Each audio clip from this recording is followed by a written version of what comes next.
And good evening again. My name is Gail Sklar. I'm chair of the Native Plant Appreciation Month. And it gives me great pleasure to welcome you all here this evening. In 2004, WNPS started Native Plant Appreciation Week. And then in 2020, we upped the ante, so to speak, and made it a whole month event because there were so many events and people, chapters competing with each other for events. The people were torn between which things to attend. So we decided to make it a month. And our first year, 2020, COVID hit. So due to the quick thinking of our office support staff, Denise and Elizabeth, we quickly pivoted to online events. And this year, as COVID continues, so do we continue. But the exciting news is that this year, 2021, April 2021, has been voted unanimously by the US Senate to proclaim April 2021 again as National Native Plant Month. This was co-sponsored by Senator Portman of Ohio and Senator Hirono of Hawaii.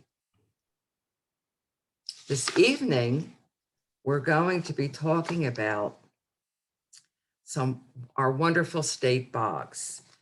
Joe Rocchio is the program manager for the Washington Department of Natural Resources Natural Heritage Program.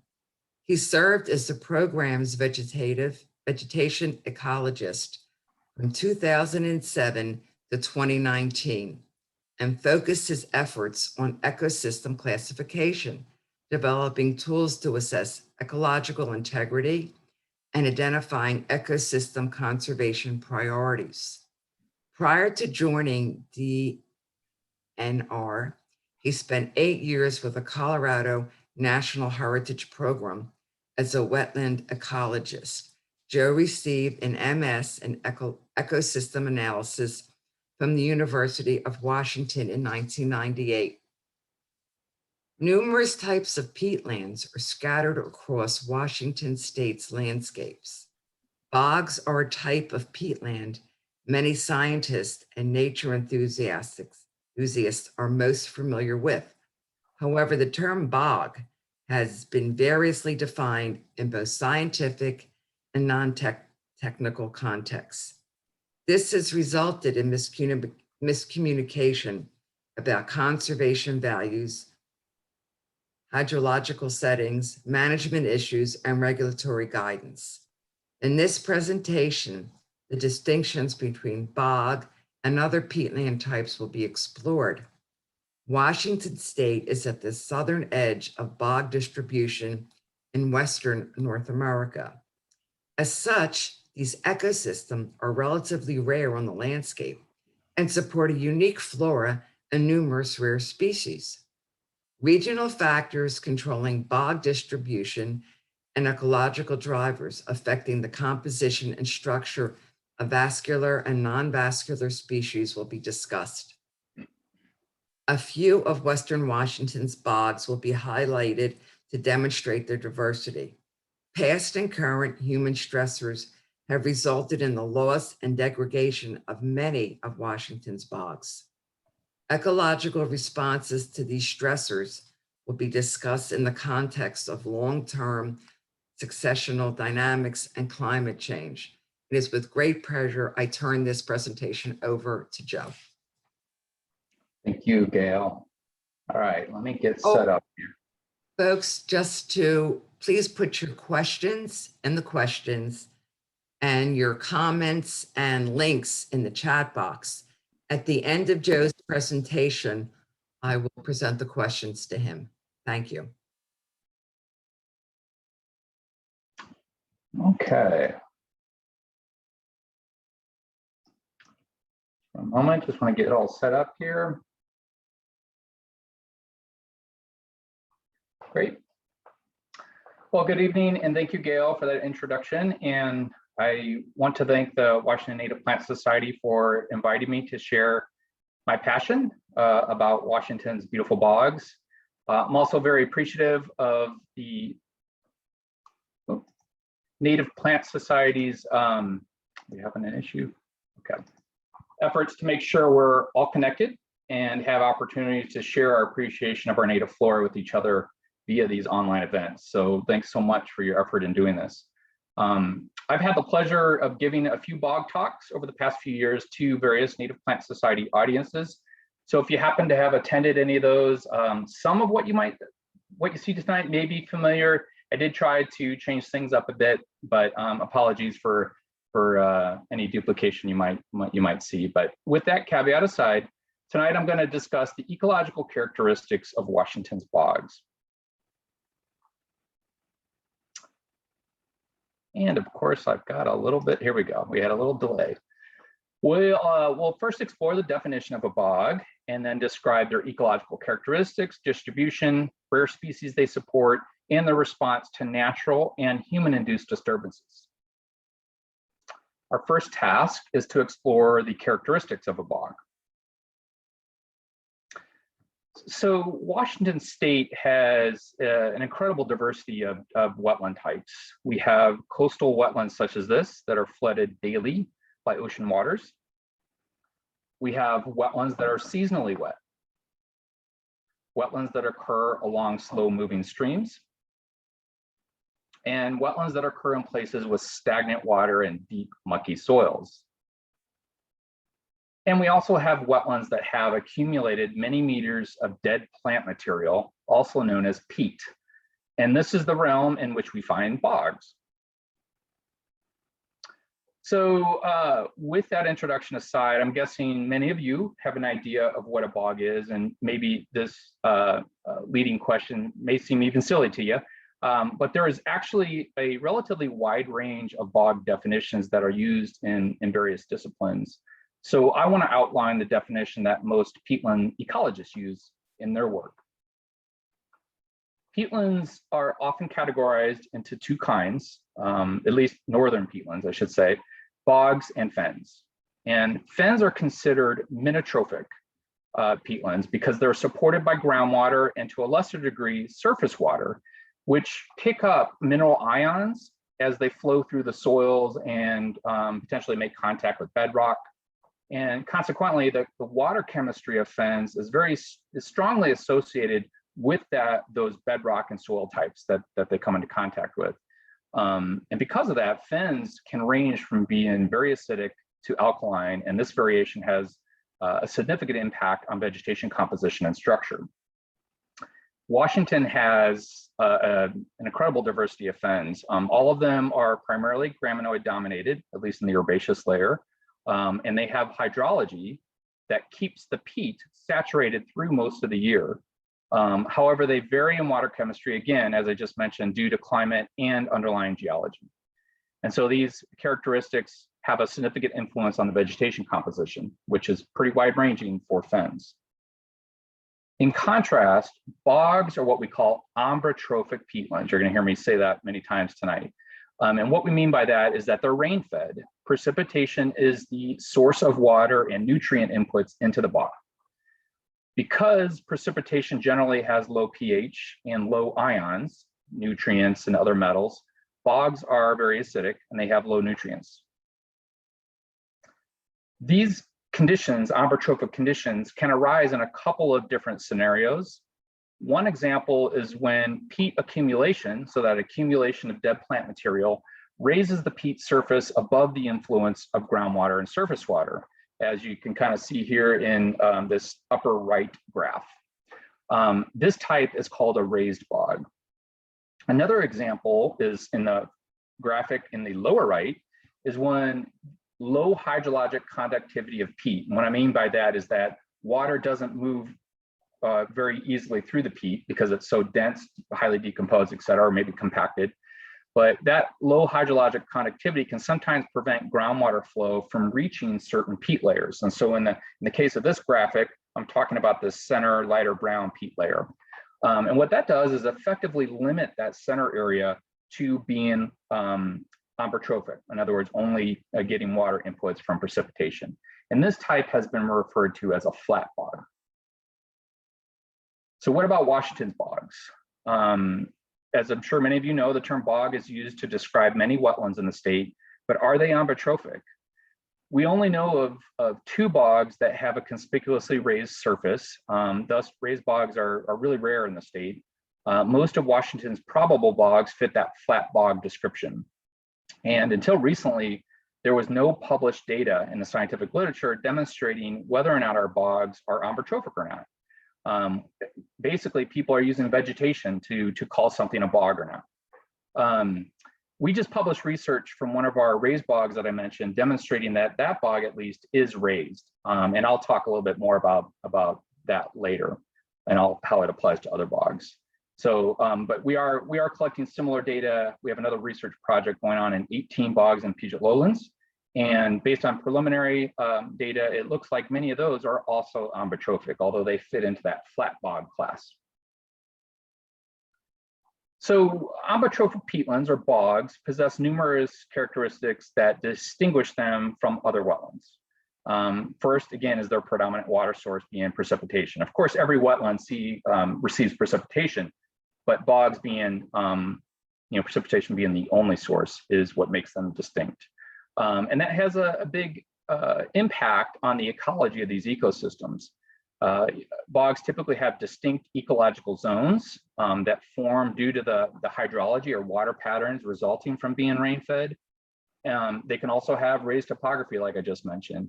And then all these factors lead to having an unusual flora and vegetation structure that's not found in other habitats. So peatland experts use a general model of bog hydrology that's kind of shown here that postulates there are 2 zones in the bog as far as water is concerned. The upper layer is what is called an acrotelm, and the lower layer is called the catatelm. That upper layer is where all the biological activity occurs and is where waters generally fluctuate, at least seasonally.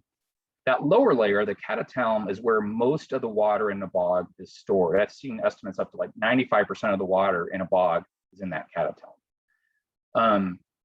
And it's always saturated.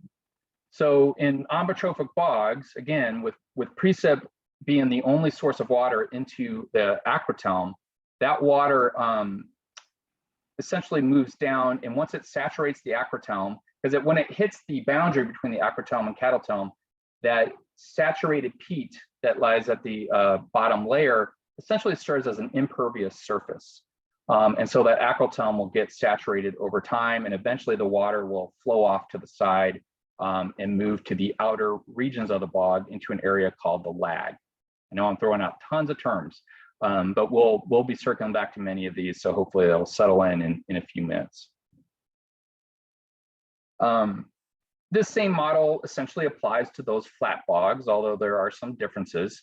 Again, because the acrotelm here isn't forming because it's raised, but rather because there's something about the peat around it that is restricting groundwater flow from reaching it. And again, as I noted earlier, this model here seems to be what is representative of most Washington bogs. So I mentioned that we just published research at one of the raised bogs that we have in the state, and this graph is from the groundwater monitoring wells that we had at that site. And the top graph here shows the groundwater wells in 3 different ecological zones, and that really isn't important for this slide, but I will circle back to those later. This axis here, the vertical axis, is water table depth, and then this dashed line right here is the soil surface. The bottom graph shows precipitation events, with the vertical axis being the amount of precipitation that fell, and then this horizontal x-axis is the date of those events, and these are in sync with each other. And so I want to point out 2 things with this graph. First, you can see all the noise in those lines in the top graph, and that is demonstrating that the bog is very sensitive to individual precipitation events. Water comes up, and as soon as the rain event subsides, water starts to go back down. The second point is how deep these seasonal troughs are. You can see there's 3 of them, and those all occur during our very dry summers. In some of the wells, the water table dropped between 40 and 80 centimeters, so a huge drop. which if you've spent any time in our bogs, especially in the summer, you know that many of them are really dry. And that's why. So this hydrology is unusual compared to other places in the world where bogs form. In most regions, the precipitation amount or even the water table is relatively consistent across the year. But for us, we really have this strong seasonal pattern. And again, even though this represents just one bog and a raised bog at that, we're seeing our preliminary data from those 18 sites I mentioned earlier, we're seeing similar trends. So I suspect that these patterns here hold true for most of the bogs we have in our state. Another consequence of being rain-fed is that the bog is acidic. And again, this is because precipitation is generally acidic. And given that precipitation is the only source of water coming in the bog, it follows that the bog would also be acidic. Starting in 2011, the Natural Heritage Program started collecting soil pH measures, and that's just a measure of the acidity in soil water. And we did that from nearly 120 peatland sites across the state. And this graph shows you the distribution or the range of pH values or across different peatland types. And you can see that the bogs are very acidic, and that there's a lot more variability associated with those fens, ranging from poor fens, which is another name for acidic fens, all the way out to extremely rich fens, which includes calcareous fens and serpentine fens, which you can see are much higher pH, but still a peatland.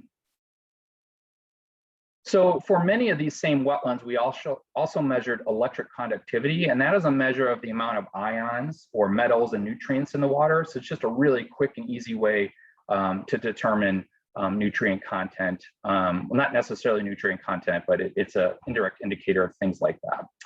You can see that for bogs, we don't have very many samples here, but it's very low. And again, this is just demonstrating that there's no input from minotrophic sources such as groundwater and surface water.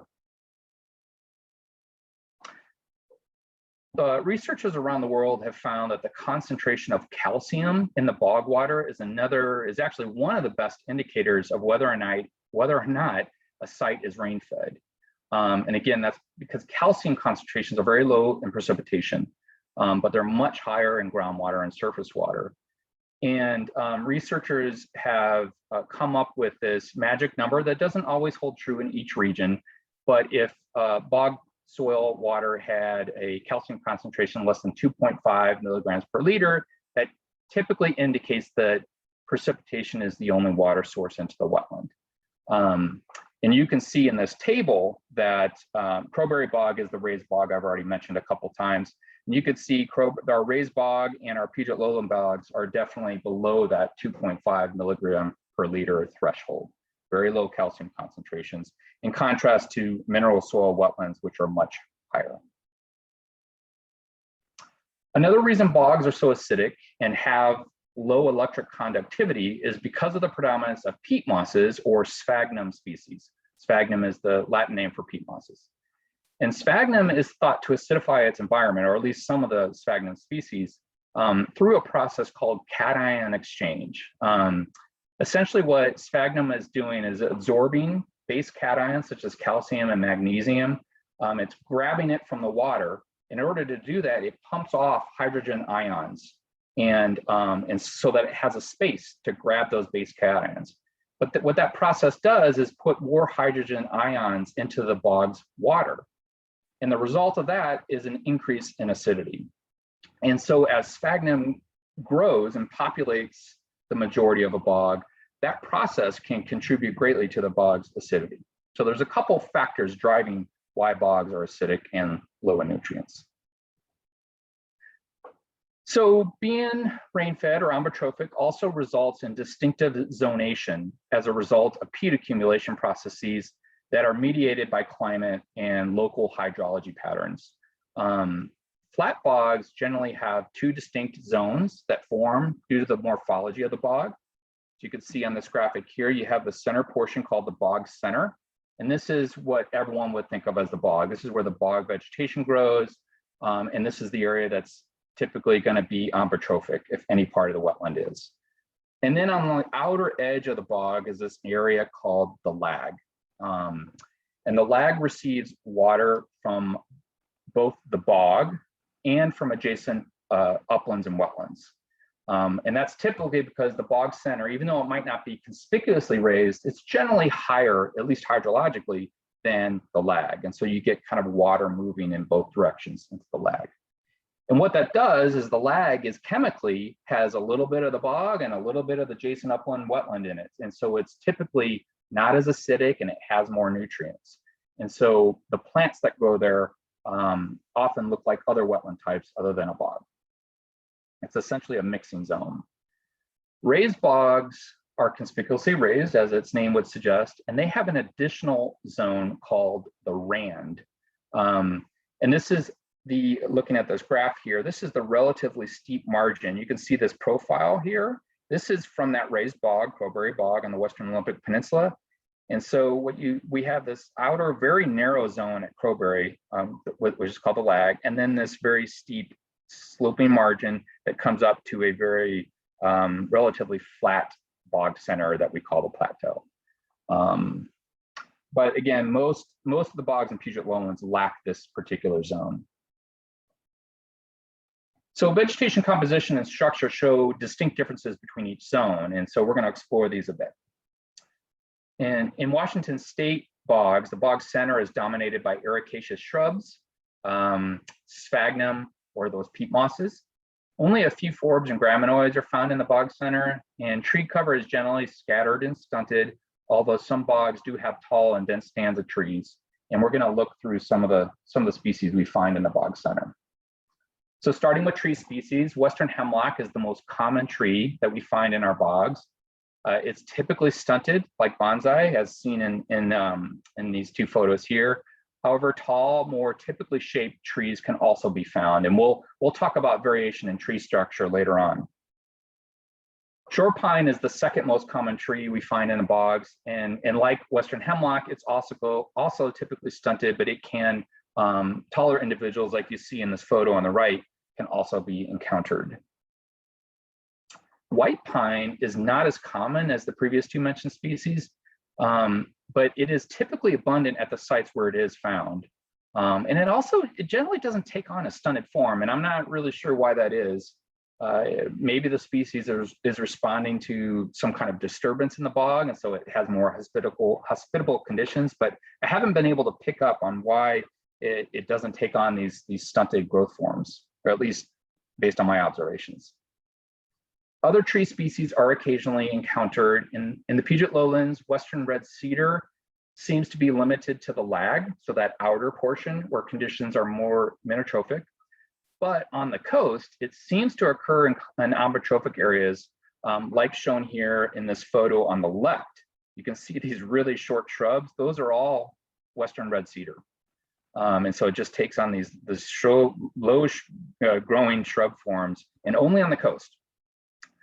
Sitka spruce and Douglas fir are sporadically found in bog centers, at least in the Puget Lowlands. I don't see them very often on the coastal bogs. The most abundant shrub species is Rhododendron groenlandicum. Some of you may have known it as Ledum groenlandicum. Took me a while to accept rhododendron. I was really stuck on Ledum. Also known as bog Labrador tea. And it is in every bog I've stepped into.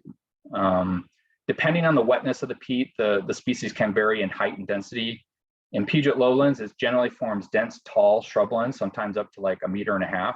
And this large photo on the left is demonstrating that. But on floating mats, so those areas near open water and they have unstable kind of peat substrates, as well as in many coastal bogs, it takes on this really short diminutive form where it's typically less than 0.5 meter tall. And it occurs, as you can see in this photo, as relatively open dwarf shrublands in those ecological scenarios. Western bog laurel is the second, or Calmia microphylla is the second most abundant shrub.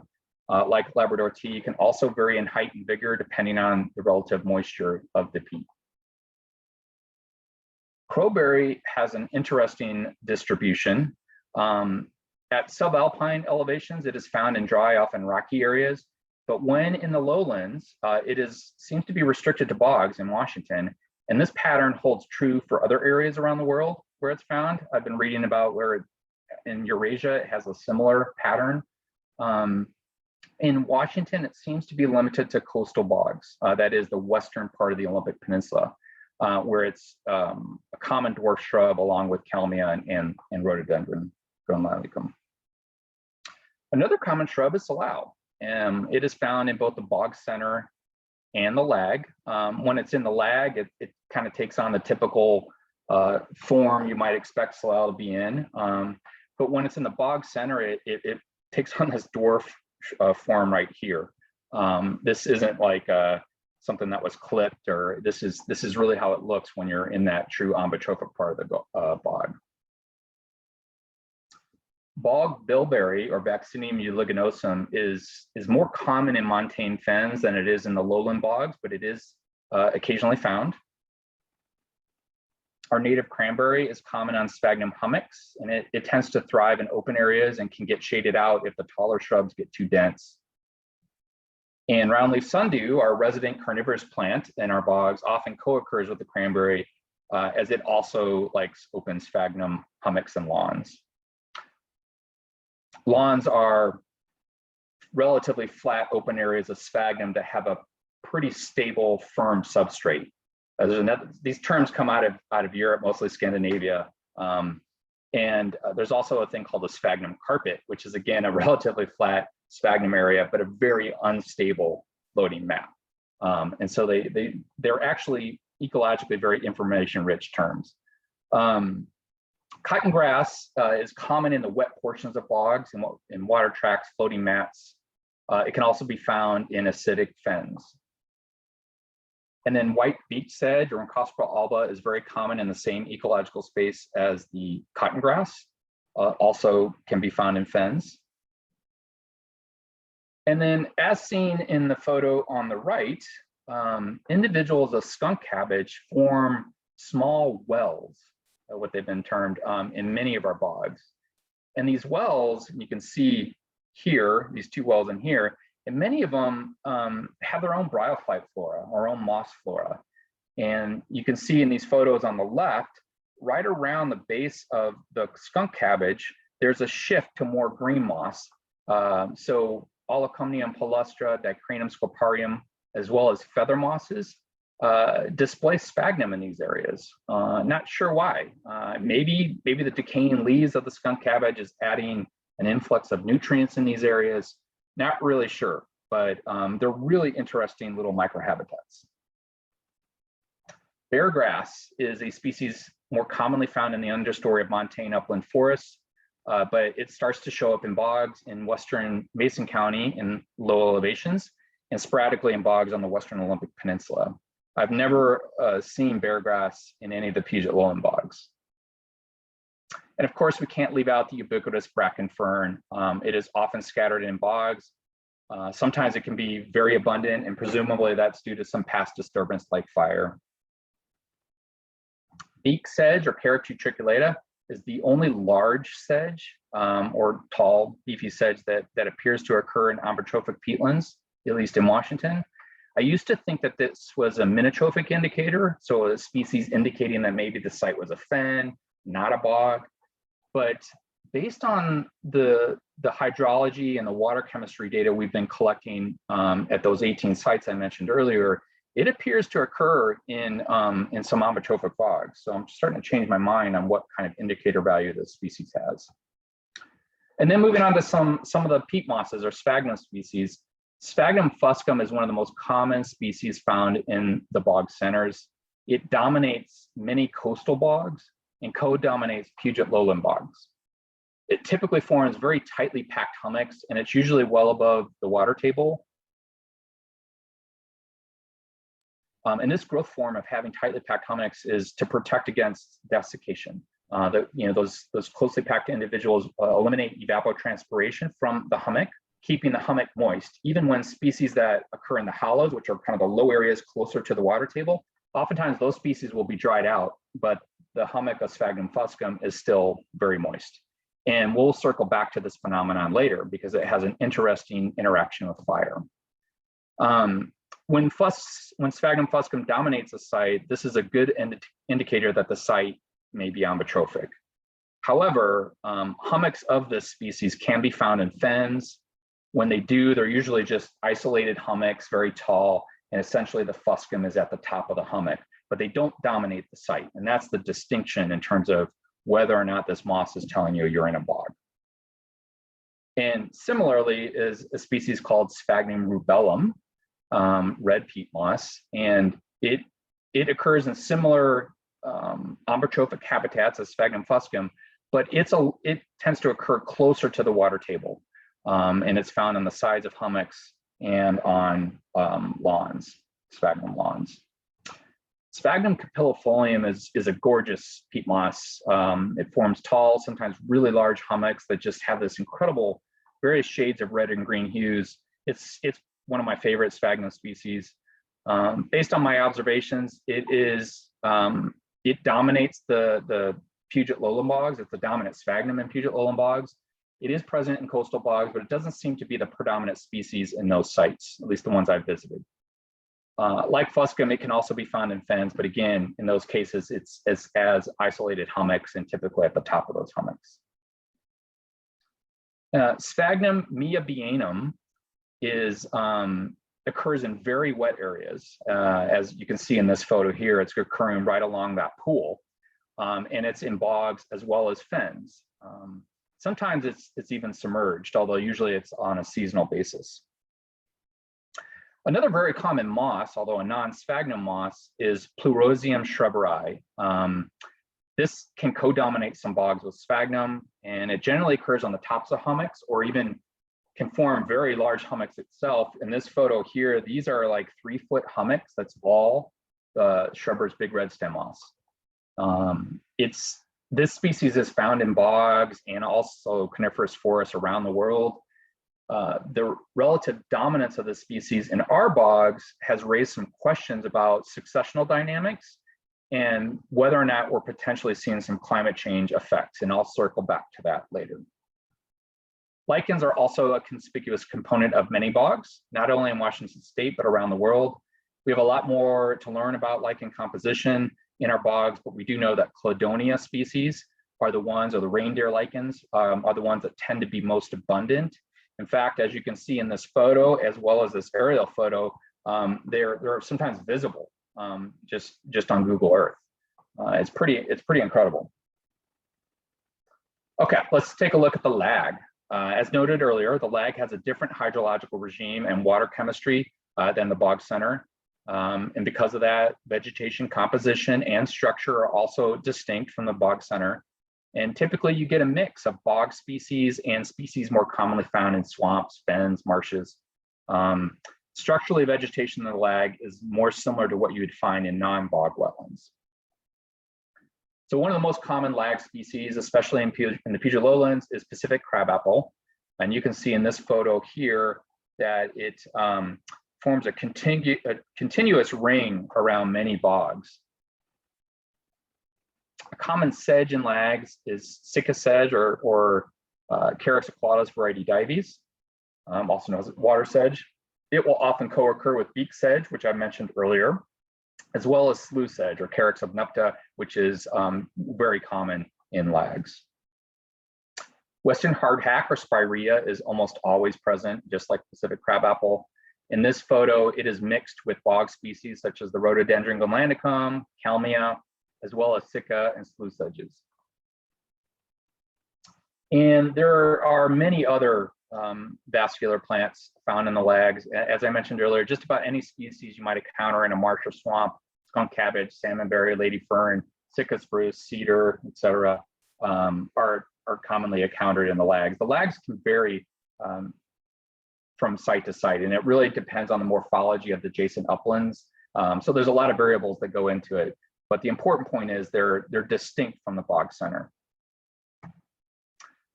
So Sphagnum papillosum is found in acidic peatlands. It does dominate many acidic fens, especially those on the Western Olympic Peninsula, where it often forms really extensive lawns and carpets. And as I mentioned earlier, lawns are those flat sphagnum areas with a firm substrate. Carpets are the ones that have a very unstable substrate. This species is also common in lags around the bogs. And the species, I thought I had a picture of it, but I couldn't find one, but it's really beefy. It can get these really long stems. It has these very robust branches. And because of that, it was actually widely collected for use as bandages in World War I. And there's George Riggs, Peat Resources of Washington, has a couple of photos. Maybe I didn't get actually those photos from that. I found some old historical photos of community Sunday events where people were going out and collecting just bales of this moss species as part of the World War I effort. And so who knows what kind of impact that has had on our peatlands. Sphagnum palustra and Sphagnum henriense are pretty difficult to distinguish in the field, but there are also robust species that are common in acidic fens and lags, and they generally form kind of loose lawns or occur at the base of hummocks. And Sphagnum pacificum is another robust species found in the same area as lags and acidic fens. It's considered a rudal species, meaning that it can tolerate significant human-induced disturbance. Okay, so we also have some rare species in our bogs. A few flowered sedge, or Carex pauciflora, has a circumboreal distribution, so it occurs in bogs and other acidic peatlands around the northern hemisphere. Although not globally rare, it reaches its southern extent in Western North America in Washington state, and it's considered a state-sensitive species. And you can see it just has a few perigenia coming off the top. And this is its typical, oh, I'm pointing at the wrong place, its typical habitat. Several flowered sedge, we're kind of moving up in terms of how many flowers. Carex pluriflora is another state-sensitive species. In Washington, it seems to mostly be in bogs and acidic fens, but globally, it has a much wider ecological niche. Another interesting rare species is dung moss, or Splechnum ampullaceum. This species has a very narrow niche. It's restricted to herbivore dung deposited in bogs. And the bright green moss you see here in this inset photo is the splechnum, and it's growing on a pile of elk dung that was deposited on a small hummock of Sphagnum fuscum. There are only 2 known occurrences in the state, but I wouldn't be surprised if it's more widespread, especially on the Western Olympic Peninsula, where elk are frequently observed in the bogs. Austin's peat moss, or Sphagnum austini, is a rare species that becomes more prevalent further north. In the past, only a few occurrences were known in Washington, and they were in the extreme northwest corner of the Olympic Peninsula. But we've been finding populations in some Puget lowland bogs too, so it may be more extensive than we previously thought. And I should point out that further north, it becomes a dominant species, and at this particular site near Lake Ozette, these small little hummocks you see are the Sphagnum austini, and it's actually quite abundant in this particular peatland. And apparently that just continues to be the case further north on the west coast of Vancouver Island. So Bruce McCune confirmed lichens we collected at Crowberry Bog, and he believes that that 2 rare species were in our collections. One of those is Cladonia uncialis. It's common in Alaska, rare in Washington, and not known from Oregon. Another that was rare species in our collection was Cladonia ciliata, variety ciliata. And so again, there may be others. We've, at least in the Heritage Program, have not done extensive collection of lichens. But yeah, if any lichenologists out there, we need a much better understanding of lichen species in our bogs. A couple of rare butterflies are also present in our coastal bogs. Previously, the 2 subspecies were lumped as the macaque hopper, but recent taxonomic revision resulted in the macaque hopper being split into 2 taxa, the macaque hopper and June's copper. Both are really rare and very limited in terms of their distribution. And they both use our native cranberry as a host plant. And so they are very dependent on Washington bogs for their survival. This was an interesting discovery. In January of 2019, we were collecting peat cores from bogs in the Puget lowlands with colleagues from Colorado State University. And at one of our sites, we noticed hundreds of tiny white worms wiggling around inside one of the hummocks that we exposed. When we do the peat cores, we typically cut a hummock in half, and then we start the peat core at the base of the hummock. So when we did that, again, we saw all these little white worms. I'd never seen that before. And the folks we were with, Colorado State, hadn't either. So they collected a few specimens, brought it back to Colorado because there was an invertebrate expert there that uses DNA to confirm species identification. And they found 100% match to this species called Cognitia sphagnatorum. There's no common name to it. So I just called it the bogworm. But this is a relatively common species in bogs and northern forests in Eurasia. But our collection appears to be the first confirmed record of the species in North America, which was pretty cool. We all think, and I think the invertebrate experts probably thought the same thing, that the paucity of North American records, or the lack of any records in North America, is maybe more likely due to a lack of collecting rather than the species being very rare. But there's just really not enough information to know for sure. But always fun when you find a species you didn't know exist.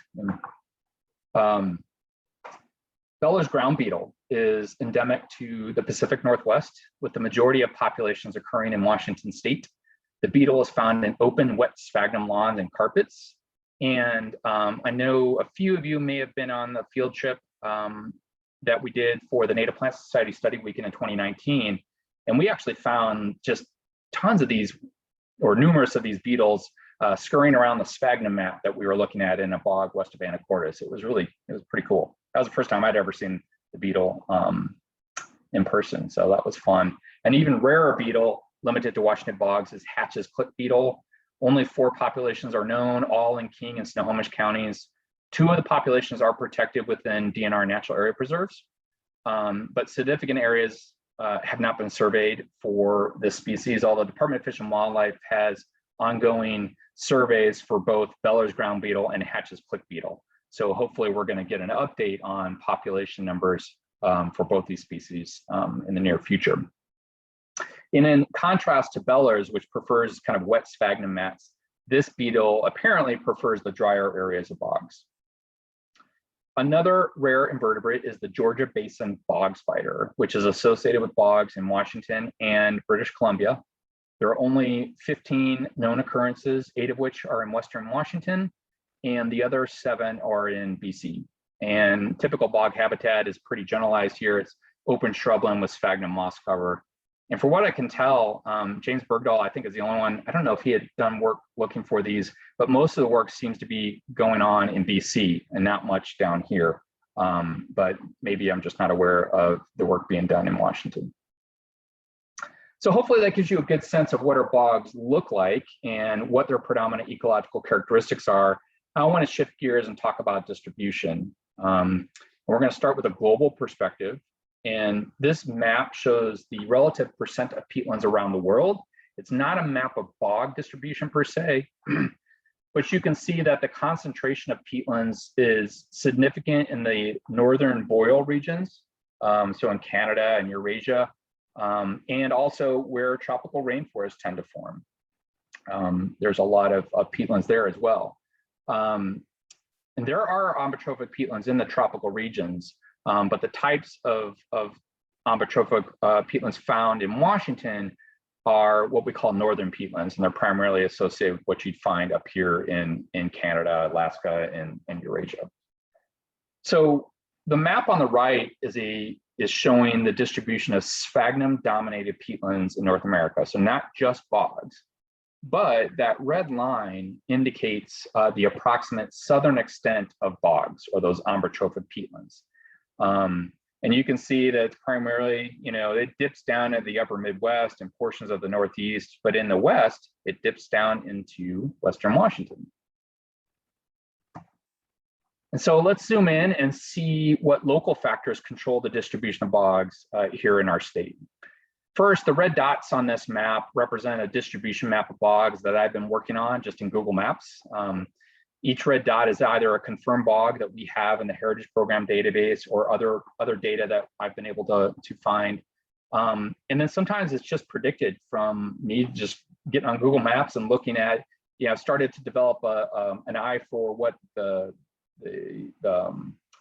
bogs look like on aerial photography. So I've been kind of dropping points where I think they are located and providing some kind of confidence level. I hope to actually try to go out and do an accuracy assessment of this map and get it published.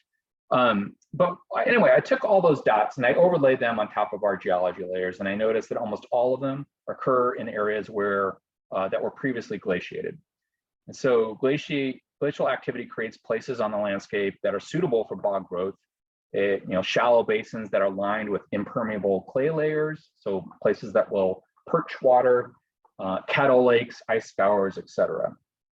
And it's not just, so this dark blue area is continental glaciation, this kind of lighter blue is alpine glaciation, so glaciers that came out of the mountains.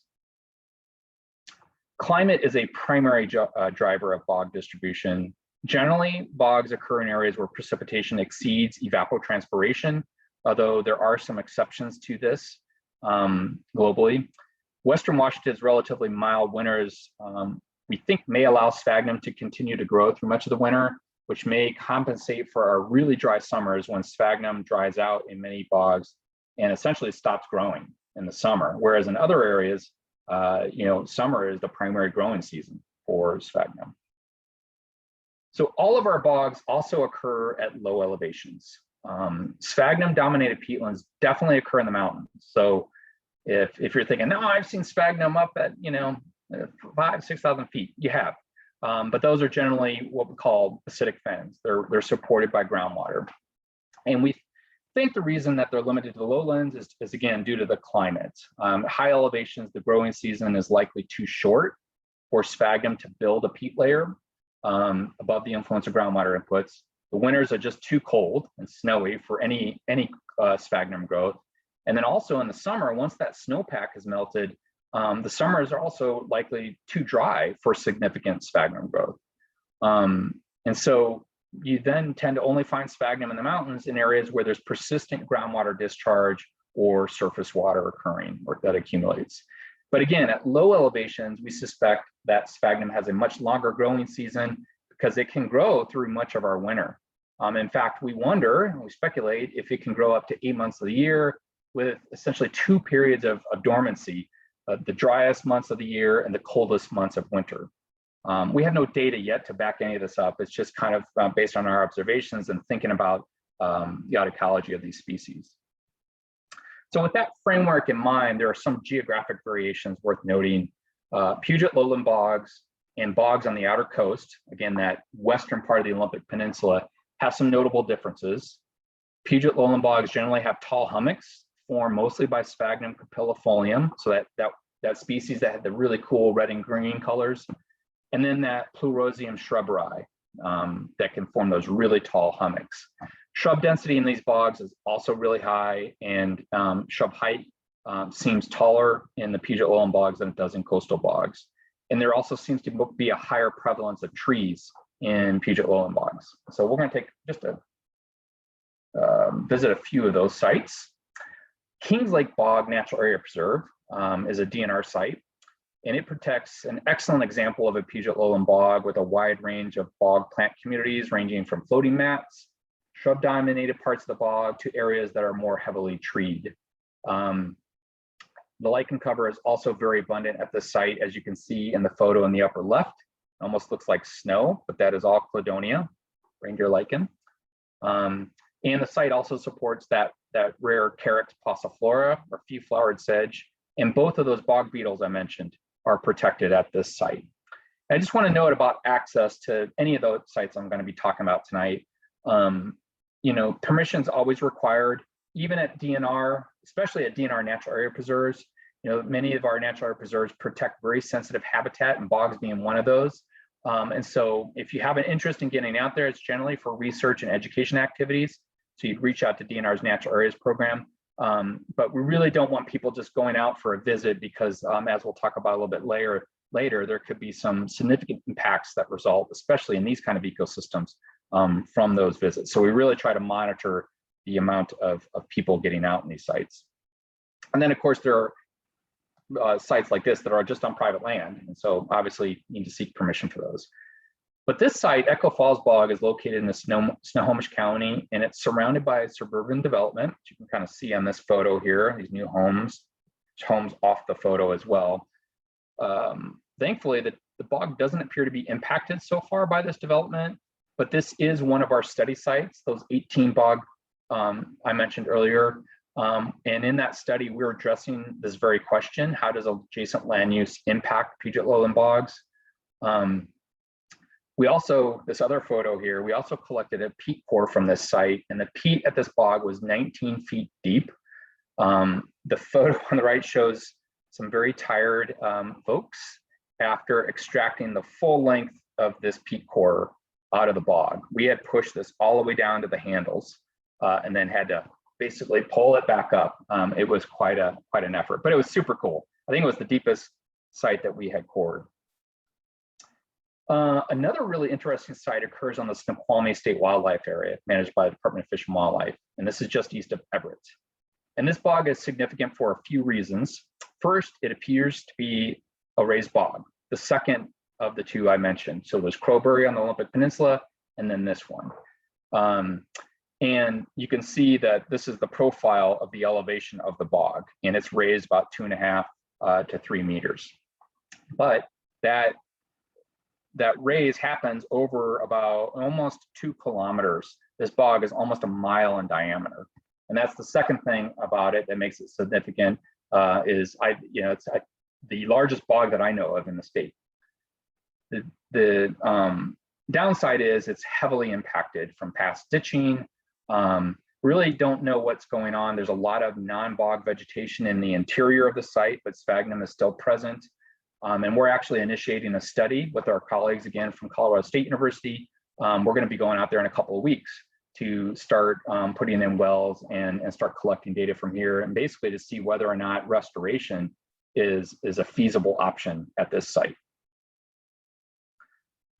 Springer Lake Bog is protected by Capital Land Trust in the South Sound.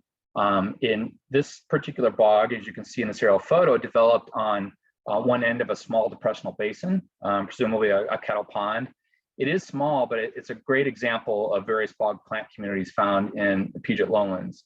And again, access to the site is only allowed with permission from Capital Land Trust, and they're doing a great job of managing the site. And so, yeah, definitely need to converse with them about getting in there, if at all, if you'll be allowed at all. So let's move on to the Western Olympic Peninsula. Coastal bogs differ from Puget lowland bogs in that they are generally more open, meaning that the woody vegetation hasn't closed in as much. They have a higher abundance of carex, and shrub height is generally shorter, and they tend to be less hummocky. So the sphagnum doesn't form these big, tall hummocks like they do in Puget lowland. And there are also some plant species that are restricted to the coastal bogs. They just don't occur in Puget lowland sites.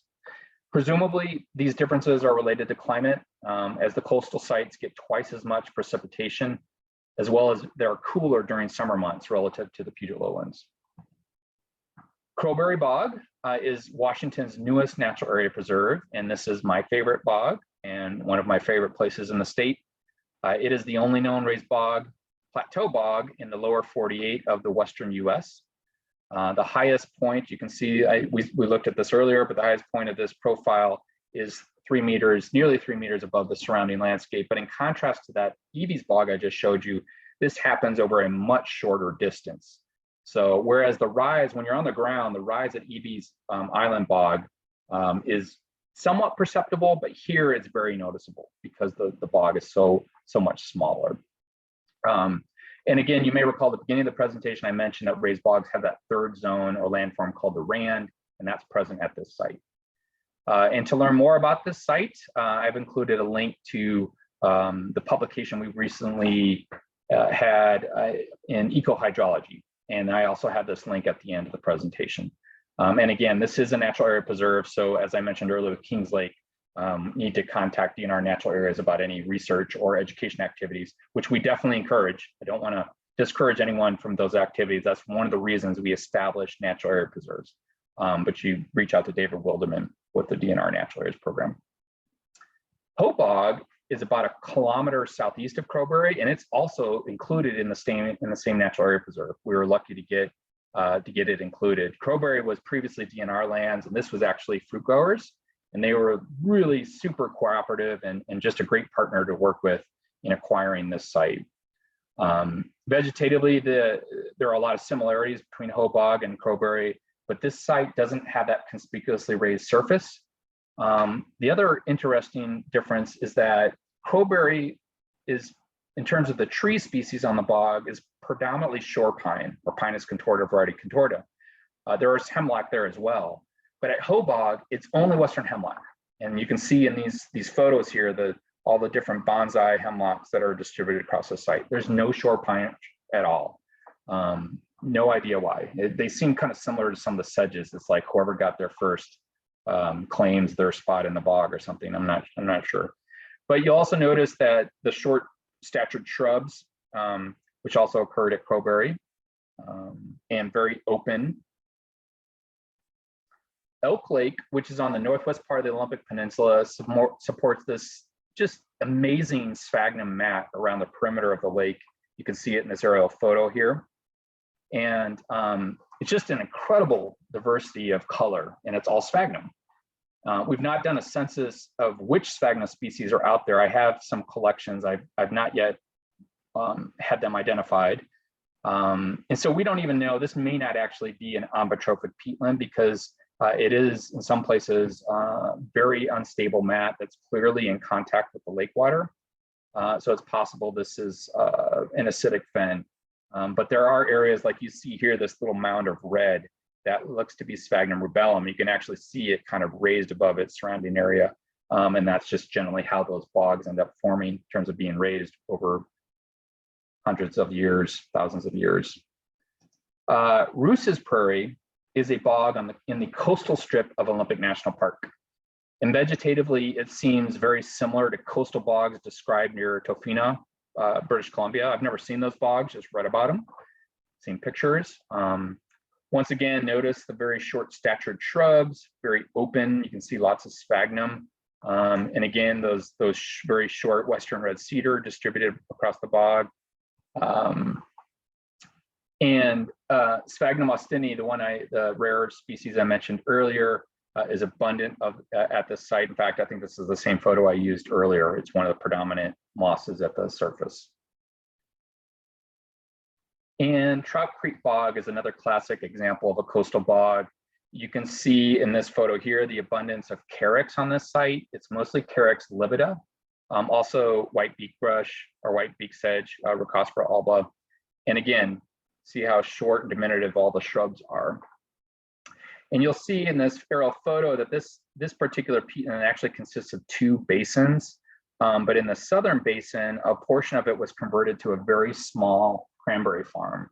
And then this inset photo shows our native cranberry on the left, and then the cultivated cranberry on the right, Vaccinium macrocarpum. And both of these are native in eastern North American peatlands. But for us, it's just the Vaccinium oxycoccus on the left. All right, let's talk about bog response to disturbance. So this may seem counterintuitive, but fire can be a really important natural disturbance in bogs. Research around the world has demonstrated that fire periodically does occur. Sometimes the fire has a human origin, other times from lightning. Fire frequency varies depending on the size and the location of the bogs. Small bogs likely have a fire frequency similar to adjacent forests. Of course, humans often increase those fire frequencies. Bogs that occupy a large portion of a landscape have their own fire frequencies. And this photo is an aerial shot of a fire that occurred at Burns Bog, which is up near Vancouver, BC. It's an extremely large bog, like 8,000 acres, about 12 square miles. Historically, it was thought to have burned every couple hundred years, but it burns much more frequently today due to increased human ignitions. And in our bogs in Washington, I've come across signs of fire in many of them. In these photos, you can see some fire-scarred snags, some downed wood. And my guess is that these fires were a result of nearby human activity, probably logging, at least at these particular sites, given where they were located. But regardless of the source, fire is definitely a part of natural disturbances in our bogs. What happens when a fire moves through a bog? Of course, dried vegetation and surface peat may burn off, but this happens in, at least for me, it was in a non-intuitive way. As you can see in this photo, the hollows or those low areas between hummocks, these are all sphagnum hummocks that you see. And in the low areas, those are the places that burn. And this goes back to what I was talking about earlier with sphagnum fuscum, in that the hummocks are more moist than those low areas. And so this just demonstrates what happens because of that when a fire moves through. So fire, like in any other ecosystem, can have a pretty big impact on successional dynamics. Many peatland plants reproduce vegetatively and are able to regenerate fairly quickly after fire. Another thing that happens is that after fire, you get increased nutrient availability, and that can shift the competitive interactions among plant species, especially in an ecosystem where nutrient availability is really low. And all of a sudden you have this flux of nutrients, and you can hit a whole new dynamic of competition. The reduction of vegetation cover following fire can also decrease evapotranspiration, which can sometimes raise water tables. And that in and of itself could push the bog on a different ecological trajectory and essentially convert it into a different wetland type. And then circling back to this photo, which is related to a study in Canadian boreal peatlands in Alberta, or boreal bogs, and they found that as time between fire increases, plant composition and structure becomes much more forest-like. So you get feather mosses replacing sphagnum, you get many more trees coming in and dominating. And when I read these studies, it really, actually, I met the author at a conference and I was describing what we see in our bogs in terms of many of these same type of conditions. And he immediately was like, they haven't burned. And it was just something I hadn't thought about. So again, we just don't really know much about it, really haven't thought about fire being a primary driver of how our bogs look today. And so kind of following that line of thought, a study by Richard Hebda, again, up at Burns Bog near Vancouver, found a difference in growth form of shore pine seedlings following fire. So those seedlings that germinated on those unburned hummocks that were in the previous photo, they ended up long-term having that kind of stunted bonsai look to them. In contrast, seedlings of the same species that burned in areas that burned on surfaces, or excuse me, that germinated on surfaces that burned, they showed this much more vigorous growth over the long term, and presumably maybe because of that influx of increased nutrients. So I've seen this pattern of stunted trees occurring alongside tall, vigorous individuals of the same species in many bogs in our region.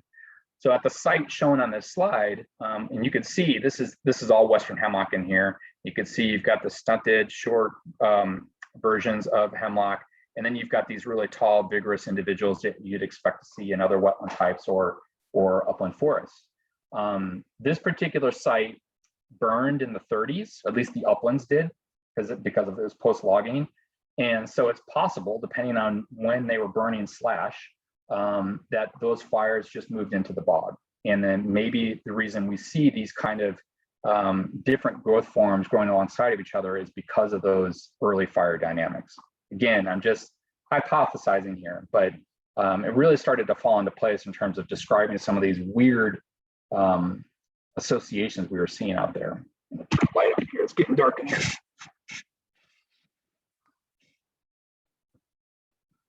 There's also evidence of human use of fire in bogs. Kat Anderson completed a report on the tribal use of coastal prairies, many of which are peatlands.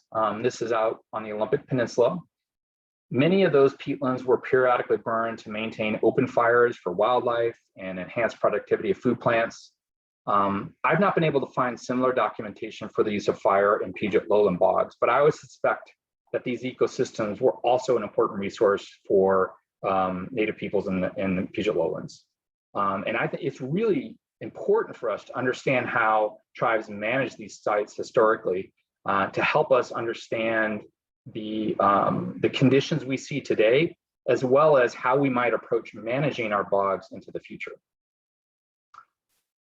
So a colleague of mine at Colorado State, who we've been working with, worked with some of his students to mine data from George Riggs' peat resources of Washington.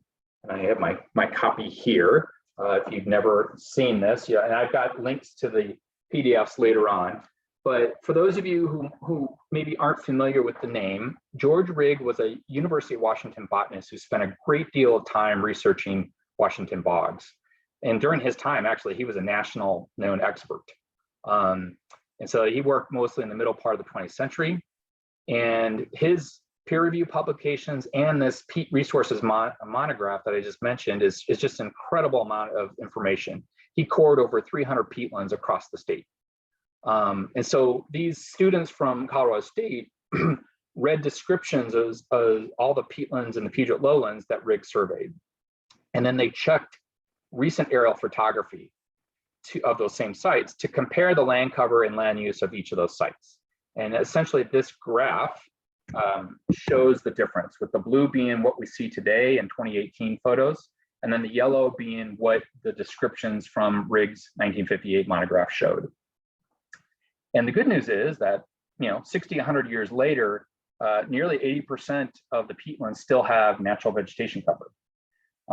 And use of peatlands for agriculture, pasture, and peat mining have declined since 1958. However, you could see that the amount of development in or near peatlands has skyrocketed, and then of course, consequently roads as well. Since the bogs are rain-fed, it's important that additional water sources such as stormwater are not introduced. If that happens, the hydrology of the site changes or could change and cause a bog to convert to a different wetland type. Also, those direct discharges bring in excessive amounts of water, nutrients, sediments, and they alter the bog's ecology. And so this slide shows an example of a dramatic change that happened over 75 years, resulting from both direct loss and increased water levels. You can see on the left, this is an aerial photo from 1941, and hopefully you can see my mouse arrow here, but the peatland extended over a very large area. Today, it's pretty much gone. It's still a wetland, but it's been converted. And the only area that appears to have remnant bog vegetation is around this small little pond. And so not only has the bog disappeared, it's much more water in the basin. So there's been definitely a significant impact. Historically, large-scale peat mining occurred in many Washington bogs. The peat was used in horticulture or local farms, and depending on the amount of peat removed, sphagnum and other bog plants are sometimes able to colonize. But removing 1 feet of peat removes over 500 years approximately, based on peat accumulation rates of bog development. So this is a huge impact on these systems. Many bogs are burned, cleared, and then drained for agriculture. And the orange areas seen on the left are the polygons that the NRCS has, or the soil survey has identified as being peat soils. And you can see behind these polygons, they've all been converted to agriculture. And that orange polygon is about 800 acres, and there's many of those. This is just one example. Invasive species. Luckily, right now, they're not a huge issue in our bogs, at least not yet. There are some invasives that we want to closely monitor because we don't want that to become a problem. Summer Lake in Skagit County has established populations of numerous non-native carnivorous plants, including pitcher plants and Venus flytrap, and they've been there for many years. Sarracenia flava, our yellow pitcher plants, has apparently expanded across that site. And then during the study week and field trip that I mentioned earlier in 2019, we came across some pretty vibrant and vigorous populations of the yellow pitcher plant in this wetland just west of Anacortes. I don't know if there are other sites like that where these with these non-natives, but I'm concerned about carnivorous plant enthusiasts using our bogs as an outdoor growing bed for these plants.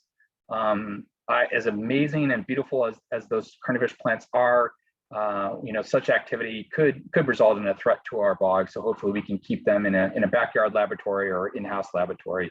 And again, maybe it's just these two sites. I don't know, but I was really surprised to find it at that site west of Anacortes. I thought it was just Summer Lake we were talking about. So tawny cottongrass, Eriophum virginica, is a species native to eastern North American peatlands. And this photo is from Burns Bog, where it was thought to have been introduced by peat extraction equipment.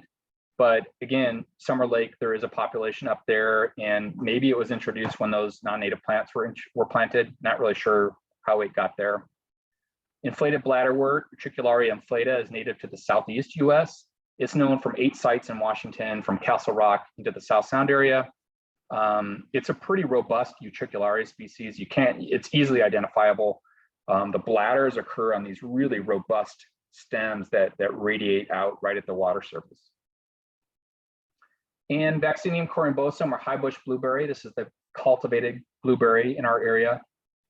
It can reproduce quite successfully in our bogs. I haven't seen it in many bogs, but where I have seen it, it seems to be quite abundant. And the last, it was maybe a year ago, I checked a Burke and there was like 16 specimens.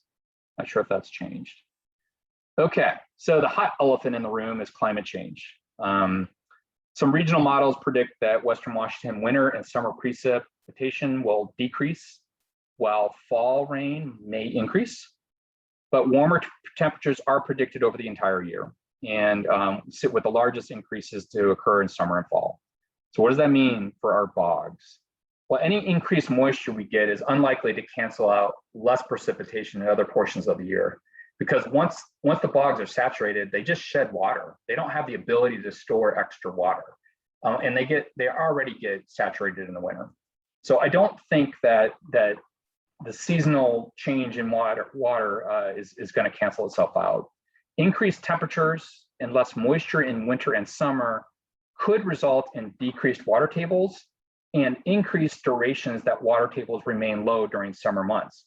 If you go back to that hydrograph I showed you with those deep troughs in the summer, if those troughs lengthen in terms of the time that they stay that low, that could really be precarious for these systems. So some predicted effects of these conditions are things we are already observing in some of our bogs, and we can't be certain that climate change is the reason that we're seeing these things, but they are consistent with changes we might expect.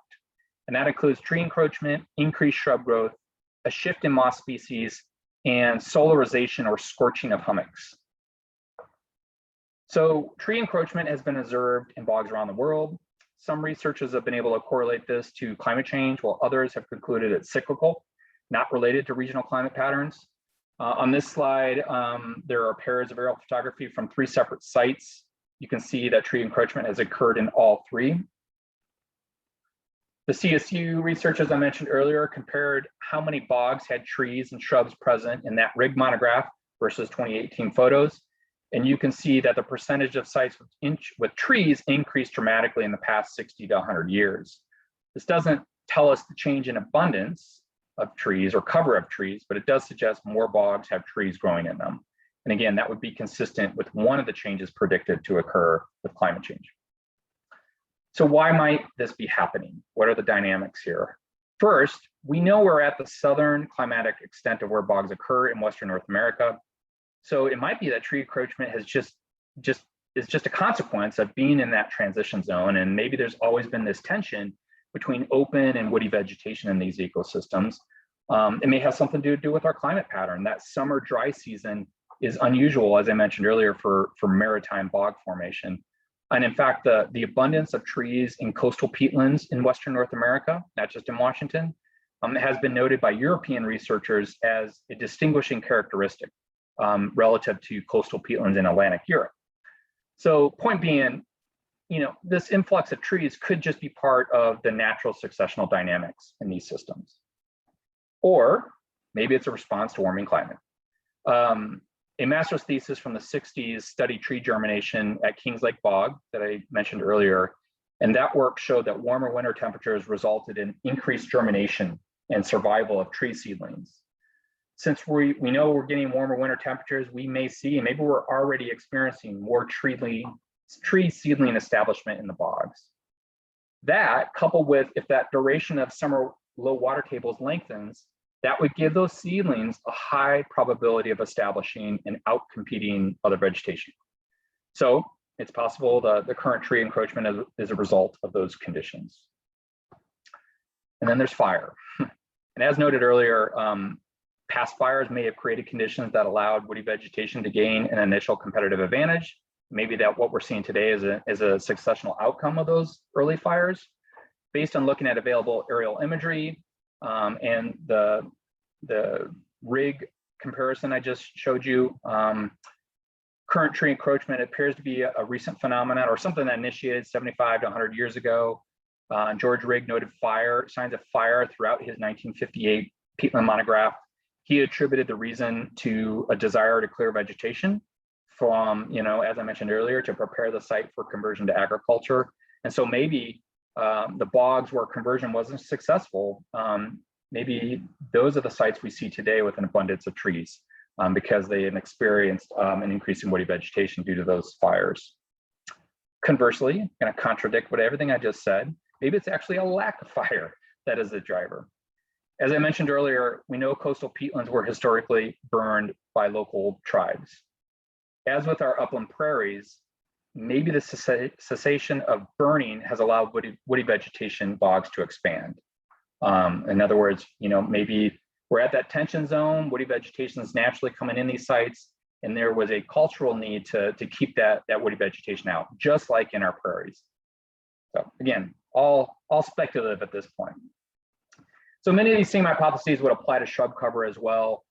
We don't know whether shrub cover has changed over time, but we do know that once sphagnum gets shaded out, peat accumulation isn't occurring, and that's not a good sign. I've observed sites where this is occurring, that shrubs are so dense that there's no sphagnum underneath them, but yet we're talking about bog shrubs. So the question is, are those super dense stands of shrubs part of those natural dynamics? Is it climate change? Is it related to fire? And then Rigg also noted that ledum, or rhododendron, groenlandicum, can get really dense and leggy when there's a disturbance on site. So we can't discount other human-induced disturbances as well in terms of what might be driving these. And then one effect from a longer dry season could be a reduced growing season for sphagnum, making it less competitive with other mosses, specifically that pleurozium I mentioned, or in other feather mosses. In a few bogs, we've seen abrupt shifts in the upper peat profile, moving from sphagnum to feather mosses. So like in these photos here, well, on the upper right, this bottom, very bright orange, that's all sphagnum peat. And then there was an abrupt shift. Something happened, and feather mosses now dominate this area and are contributing to the organic matter accumulation there. And then on the left, you have a similar dynamic, although the feather moss and the sphagnum seem to be duking out for who's going to dominate this particular hummock.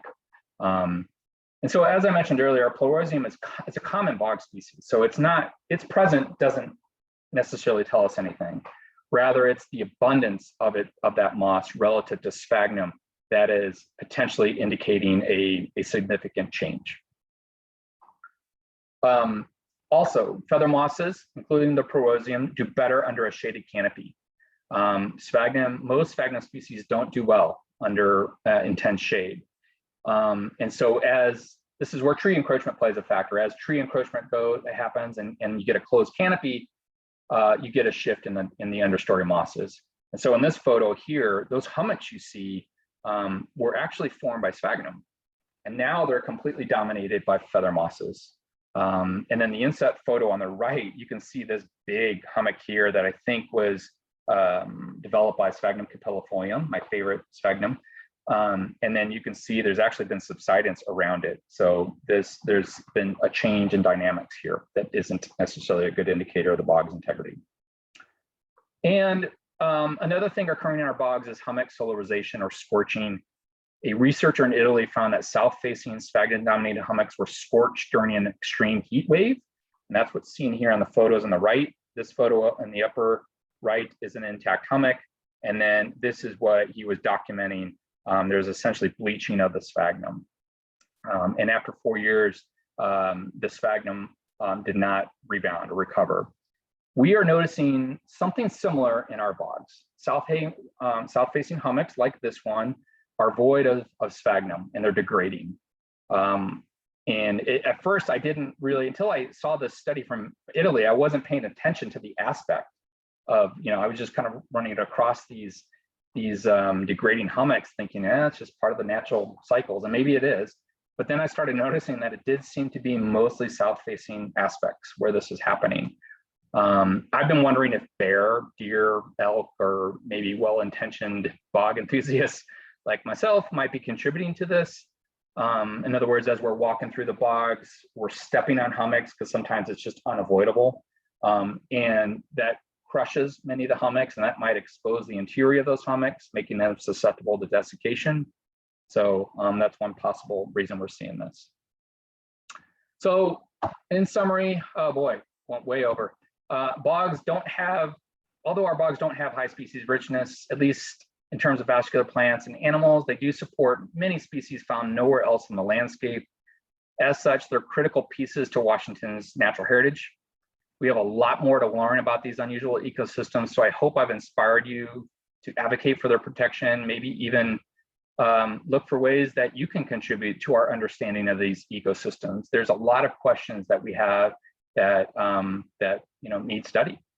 And so I know I've occupied a lot of your time, much more than I had planned, but I would like to share a few more minutes and share a slideshow of some reflective moments I've experienced in our bogs. This will allow me to also catch my breath, have a drink of water before taking any questions that you may have. So I hope you enjoy this.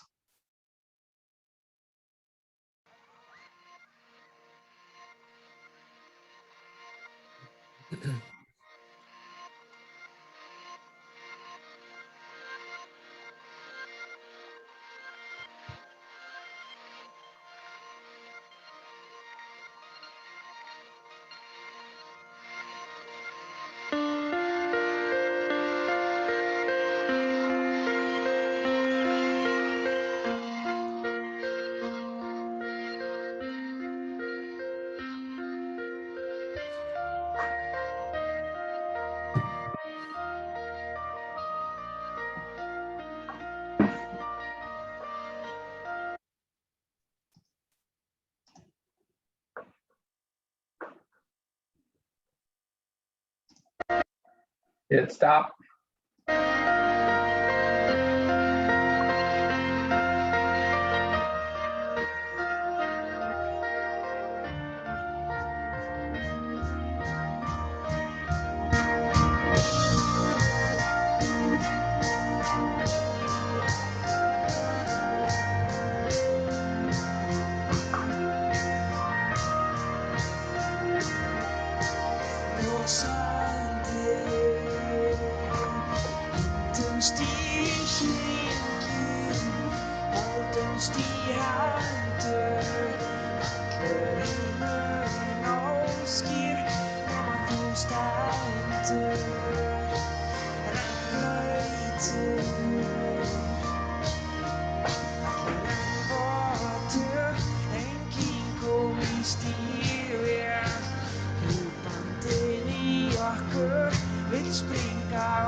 Well, again, thank you so much for your time tonight, and I apologize for going so far. I don't know how I was 20 minutes over what I thought I would be. But if you have the desire to dig even deeper, I have listed some resources here which you can go check out and learn more. And also my email is listed at the bottom of this slide, and feel free to reach out to me at any time. And so with that, again, thank you, and I guess we can move on to questions. Thank you, Joe. How exciting and beautiful. So at this point, we have 7 questions, and I'll just start at the beginning and work my way down. Mike wrote, you said that all the biological activity takes place in the acrotem. Isn't there a lot of microbial, excuse me, it's late at night for me, activity in the catotome?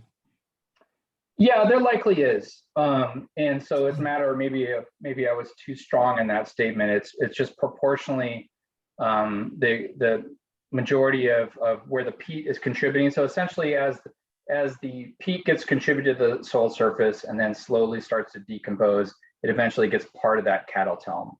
Also, these are models, and so these are kind of easy ways for people to understand how these peat layers and the hydrology works. It's really hard to track an ecosystem that forms over thousands of years and how these different layers occur. But I'm not really sure on studies that have looked at microbial activity with depth and how that relates to those water levels. But in terms of like plant growth and where plant roots are at, it's in that acrotome area. Okay.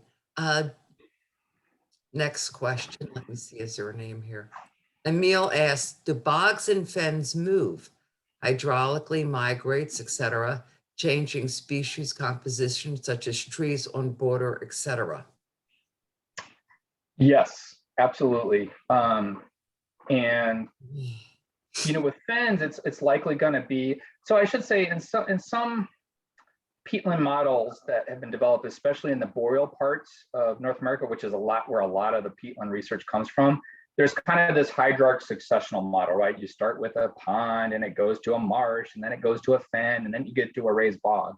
So in those situations, you're having a lot of movement, sometimes laterally, definitely vertically. In mountain areas, the peatlands, the fens are mostly associated with where that water is emerging. And sometimes you can get polutification where the peat is actually kind of moving its way into the adjacent landscape. You definitely see that in the bogs. And if you want to have fun, go get that peat or Riggs Peat Resources of Washington and look through some of his profiles, and you can see that the peat layers sometimes change. They'll go from like a sedge peat to a woody peat, back to a sedge peat, to a sphagnum peat, and then a woody peat. So there's all these dynamics going on, of course, over thousands of years, a different time scale than we usually think about succession. And then I've also been at some of our sites walking through a closed forest. I'm walking through it thinking this is a swamp, right? It just everything about it looks like our typical forested swamps. And I use an avalanche probe to sometimes just get a quick check on peat depth. And I can't tell you how many times I'll put that in and it's just peat for 3 meters down. And so that's clearly a situation that has been afforested. And then other times we've seen in areas where the trees are removed, the sphagnum moves in and takes over and starts to kind of work its way into and alter the ecosystem. So yes, it definitely changes. And then with the bogs, that peat and the sphagnum are kind of bringing the hydrology with them. Okay. Another question. I tried to find out the ecological sustainability of sphagnum peat harvest for our gardening use. It is sold by the bales in garden centers. I was referred to a professor at a Canadian university who had conducted research and demonstration sites apparently showing how quickly peat can restore itself. Because the research was funded by a commercial peat harvest company, I was skeptical. Do you have an opinion on this, or is there independent research? Yeah, Thank great you. question. And I've looked at that to myself too for my own use. And I think your research is what I found too. I guess what I would say is if you're able to identify whether or not the peat came from a farm versus a wild bog, you know, is it extracted from an existing bog? I mean, if they're able to kind of grow this peat very quickly, then maybe it's a sustainable crop essentially for, and so that, I guess, you know, I have less issue with that as opposed to going in and destroying new peatlands. Of course, it's a different perspective for us where bogs are unusual. In some places in Canada and like in Scandinavia, it is the predominant ecosystem on the landscape. So there's a different perspective on that as well. But as a bog lover, you know, I wouldn't want to contribute to the destruction of an intact peatland, I guess I'll say. But I don't know if that helps. Okay. Thanks for your presentation, Joe. Will you please comment on the status of Fish Lake Bog, Wenatchee, Okanagan, NF, with respect to human disturbance? So yeah, so Fish Lake is an interesting site. It actually has a diversity of peatlands. In one corner, there's bryophytes that indicate it's a calcareous fen. In other areas, it has this sphagnum mat with just cranberry all over it. And there's even like a couple of ponderosa pine out there. It's totally weird. I don't know if that area is amphitrophic. If it is, that would be significant because it'd be the only one east of the Cascade Crest. But I suspect that it's probably not amphitrophic. But in terms of human disturbance, you know, we've not done any kind of work there. I've only spent a couple of times at that site. There's obviously some invasive species around the shoreline, so that's an issue. But those particular species aren't going to make their way into the bog per se, but they are going to affect those wetlands around the shoreline. Anything happening in the lake that could contribute, you know, excess nutrients or metals could make its way to Fish Lake Bog and have a negative impact, I guess is what I'll say. You know, barring, of course, any on-site physical disturbances, which clearly would be a negative impact. Next question by Catherine. What were the studies on Albertan boreal bogs and fire frequency? Do you have links so we can read them? Yeah, so Brian Benscotter, I believe I had his name on that slide. And so I think I think this presentation will be available at some point. And so you can go back and get that, but it's BENSCOTER, I believe. He did his PhD work and he worked with Dale Vitt up in Alberta, and he's done a lot of work on these fires. He's now, I can't remember the university, but he's now in Southern Florida working on the Everglades down there, but his expertise is fire and peatlands. And so I would recommend checking out his research. It would be a great way into that whole world. Okay. Mike asks, what was that odd purple flower on a leaf in the video you just showed? That was a petal from I think a Kalmia flower. It threw me for a loop too. I was like, what the heck is this thing? Yeah, I think it just fell off one of the Kalmia plants nearby. Okay. Catherine asks, do you have a link to Kat Anderson's compilation of Ole Peninsula tribes use for bog species? So that report, I believe, is online. If you Google, you know, Kat Anderson, Ozette Prairies, that should pull up that report. It's a National Park Service report, and I'm almost positive it's available online. If you can't find it, email me and I can help you get a copy. And she also asks, where can I find more information on the mycology of Pacific Northwest bogs? I don't know, but let me know if you find it because I'm just fascinated. I'm not a mushroom expert, and I'm just amazed at how many fungi I'm finding out there. Really cool. But yeah, I apologize. I don't know. Matter of fact, I've posted some pictures on iNaturalist a couple times just trying to get IDs because that's not my area of expertise. And you know, I've not I think I remember seeing a publication out of Europe looking at different fungi and peatlands there.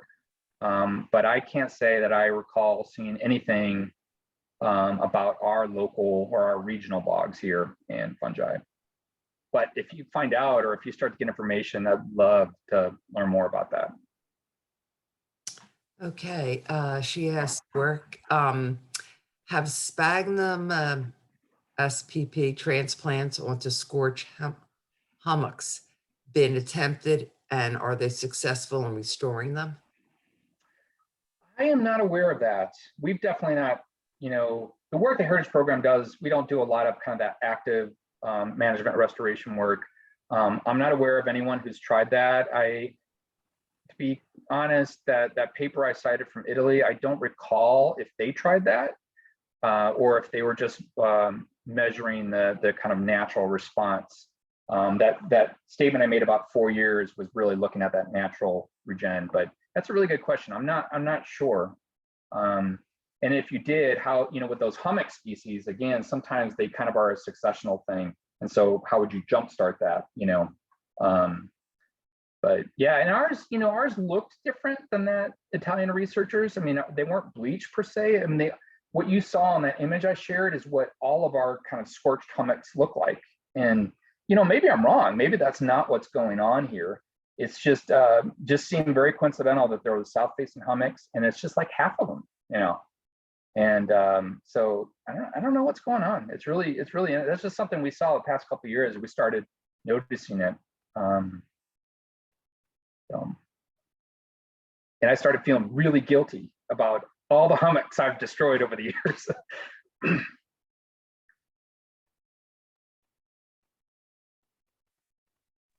That was all the questions. I'm sorry. And we got comments like, thanks for a fascinating and view of beautiful places.